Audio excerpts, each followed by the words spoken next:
ముఖేష్ అంబానీ నేతృత్వంలోని దేశంలోనే అత్యంత విలువైన కంపెనీ రిలయన్స్ ఇండస్ట్రీస్ 47వ వార్షిక సర్వసభ్య సమావేశంలో ప్రారంభమైంది. మధ్యాహ్నం 2 గంటలకు ముఖేష్ అంబానీ అడ్రస్తో ప్రారంభం కాగానే రిలయన్స్ ఇండస్ట్రీస్ షేర్లలో వృద్ధి కనబడింది. 2% పైగా షేర్లు పెరిగాయి.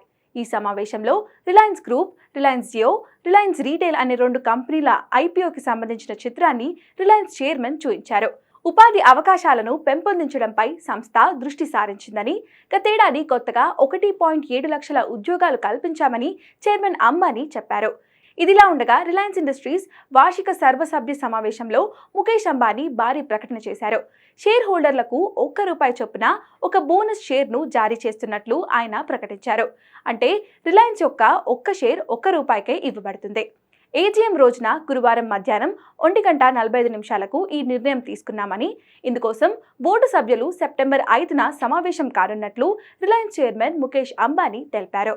వ్యాపార విస్తరణ, బలమైన ఆర్థిక పనితీరును దృష్టిలో ఉంచుకొని కంపెనీ ఈ ప్రకటన చేసింది. ముఖేష్ అంబానీ ఈ విషయాన్ని RIL ఏజీఎంలో తెలియజేశారు.